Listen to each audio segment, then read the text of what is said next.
Okay, so we'll start with our circuit design problems. Okay, so these are the problems that you have already practiced. Okay, so I told you all to practice problem number 6. Did you all attempt?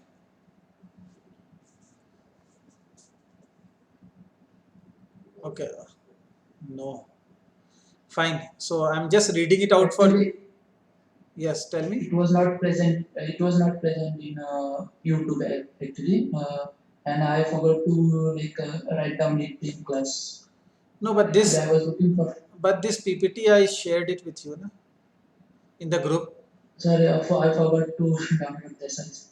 Okay, yeah. So this was there on the.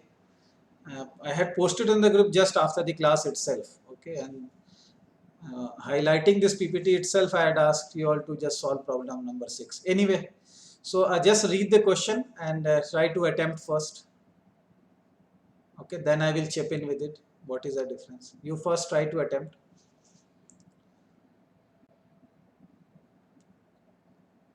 So the problem description says surveyors measuring rods in 3 or 5 mm length are marked in red with 200 mm graduations. Okay, so this you might not be able to understand because this is not a color picture. Okay, so fine. From the next line onwards, you can understand. Okay, so it says there is a choice of 2 push buttons to start the forward movement. So at the bottom, if you see here, you have 3 push buttons. Fine. So it says there is a choice of 2 push buttons to start the forward movement of the measuring rods via cylinder 1A. So you have the cylinder 1A. Okay, and so it says that the by pushing 2 push buttons, okay, the 2 push button valve, the cylinder should extend. Okay, that means the measurement should extend, which has the exhaust air throttled. I will be explaining you what do I mean by exhaust air throttled. Okay, but even if you forget, if you just leave out this portion, okay, then you might be able to just complete the question. It says the idle stroke or the return stroke is also started by a push button. Okay, however, there is a condition. Okay, it can only take place when the double acting cylinder has reached its forward end position. So that means this is actually a control of a double acting cylinder. Fine. So it says when you try to push 2 buttons together, okay, it says the forward motion has to start with 2 buttons. Okay, so when you press both the buttons, your cylinder should extend. Okay, and then your cylinder should retract only when you press your third button. If you see here, there is a third button here. It should retract. Okay, but there is a condition. The retraction should only happen when this cylinder has completely extended. That means you also have to detect, okay, the completely extended position of the double acting cylinder. It means you have to use, since you are only dealing with a pneumatic circuit here, you have not gone into your electro-pneumatic or your PLC based system. That means your detection will be through a manual switch. Okay, so that means you will have a limit switch that is to be placed at the end of a cylinder, okay, to detect the end position of the cylinder, that is the completely extended position of the cylinders. Okay, and only then your cylinder should retract back. Okay, so just try to attempt this. I'm giving you around 2 to 3 minutes first to just think, okay, as to what should be the number of components. Okay, and then again what should be the circuit diagram. Okay, the extension is pretty much simple. You know the cylinder is to be extended with the help of 2 push button. That means there should be an AND logic here, okay, for the extension of the cylinder. So not AND, should be OR, because it says there is a choice of 2 push button. Just pardon me. So it says there is a choice of 2 push button. That means it should be an OR circuit. By pressing of any of the 2 buttons, you actually extend the cylinder. Okay, but then the return stroke is to be done when you press the third push button valve. Okay, and it should only be initiated once your cylinder or your double acting cylinder has completely extended. Okay, then only your return mechanism should be actuated. Fine, just try to attempt this.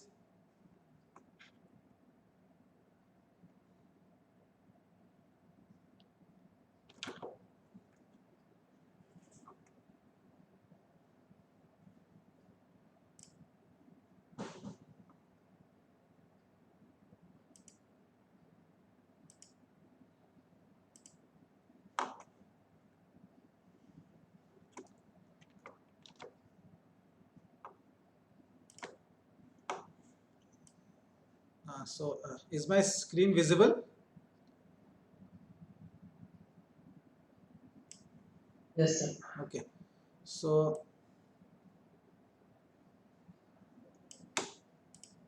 this is a dual pressure valve or a two pressure valve.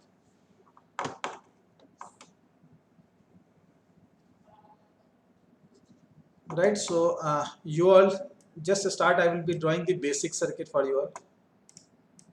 So there has to be a double acting cylinder. First, just try to let us do the extension part of the circuit. Okay. So for that, the push button valve should be of which configuration? Anyone? It should be a 3x2 or a 5x2. Is it a 5x2, sir? The push 2 button by valve. 2, sir. Yeah. Push button, sir. Good. It should be two push button valves, 3 by 2. Good. Normal. So the push button valve should be a 3x2 valve. Okay, because that will only, because a 3x2 has only one port, and that port has to be connected to this two-way pressure valve. Okay.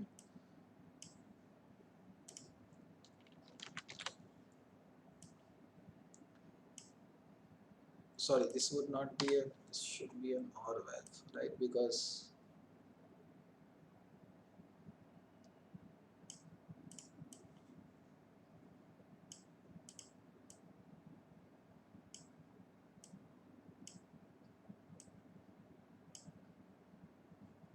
okay, so to control the double acting cylinder, we do require a 5x2. Okay, that will give the final actuation of the double acting cylinder here. So, and that should be your solenoid operated, right? So let us take a, it's not solenoid, so pneumatically operated. Let us take a 5x2 valve.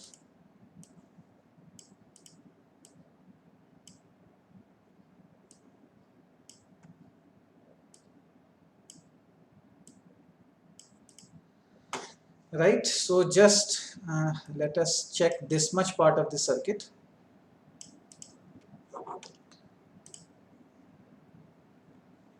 Okay, it says there are some open connections. That means I'll be taking a compressor here and just adding one source of this, okay, for indirect actuation, right? Now, fine, so when I press this push button, my cylinder extends.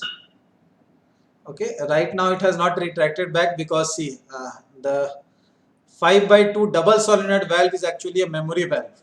Okay, that means if you have double solenoid, means the initial position of the solenoid once actuated, okay, the return part of the valve, that is the default actuated, there is nothing here known as the default position. The default position is actually your last pneumatically actuated position. Okay, so that means had this been a spring return, then again this would have returned back and I could have also initiated with the other cylinder also. See, even the other push button shows the same thing. If you just follow the dark colored lines here, okay, so actuating this, it actually allows the pressure to come here, and again this would push this 5x2 valves, okay, to this position, resulting in the extension of the cylinder. Fine.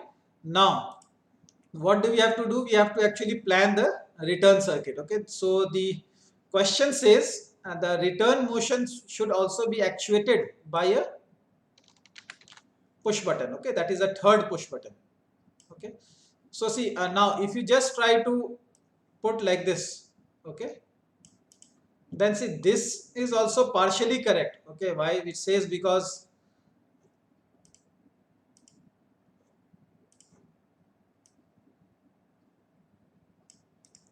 okay, it just says that the but it extends by any of the two push button, okay, and it retracts when I put a third push button. Okay, however, if you just read the question, okay, just make me read you the question again.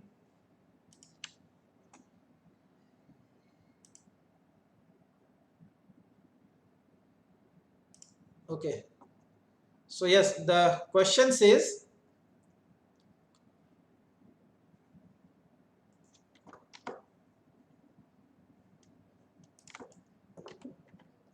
Okay, the question says the idle stroke, idle here means actually is the return stroke, which is also started by a push button, can only take place when the double acting cylinder has reached its forward end position.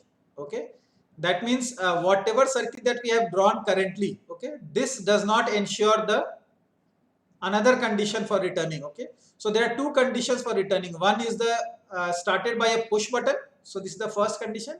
Second condition is that the return stroke should only start when the double acting cylinder has completely extended. Okay, so just let us try this in another way.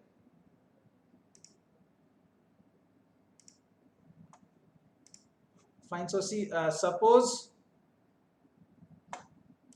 here during the extension, okay, so suppose when I press this push button and my cylinder is extending, right? Say if the speed is very slow, it says that the cylinder should extend in 5 seconds. So cylinder is extending after 2 seconds itself. Okay, when the cylinder has extended only partially, that is almost half of what it has to extend. Immediately after that, I press my third push button here. Then what would happen with this present circuit? The cylinder would retract back from that position itself, right? It would not completely extend. However, in the question it says that the return mechanism, it should be initiated by a third push button only after ensuring that cylinder or the double acting cylinder has completely extended. Okay, that means we require, okay, we need to detect the end position of the cylinder. And I told you in my last class how would you detect the end position using a limit switch. Okay, here it will be a mechanical roller valve. Okay, so a valve would be there that will be there to just detect the end position. So this will remove, okay, and we are going to take a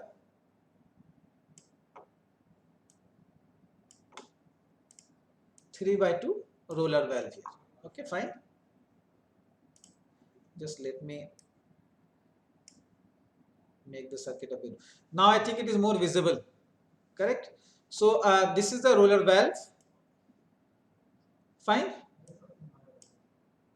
So see, the condition says what? The condition here is actually an AND circuit. That means it says both the conditions should be met before your double acting cylinder retracts. Okay, that means this, that is my 3 by 2 push button valve as well as my roller valve. Okay, both this will the roller valve will ensure that my cylinder has reached its forward end position or the completely extended position. This coupled with my actuation of the 3 by 2 push button valve, okay, together should result in my cylinder getting retracted back. That means I will just combine these two signals with a 2 pressure valve. Okay, right? That is, this is one condition and this is the second condition, right? And this would help in returning back my circuit. Fine.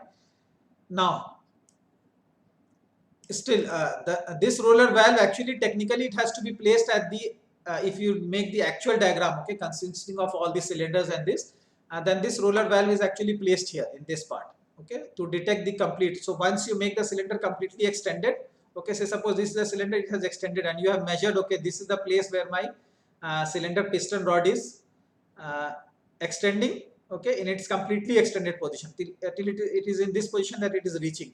So here you will be applying your roller valve so that whenever it extends, it touches the roller valve and it engages your output signal from this place. Okay. So, but in case of simulation, we actually just simulate the end position of the cylinder. So for that, you will be just double clicking here and going to your actuating labels. Sorry, I cannot actually magnify this. So the last, if you are already working on the software, so the last labels here, okay. In this position, you will write the label 1 capital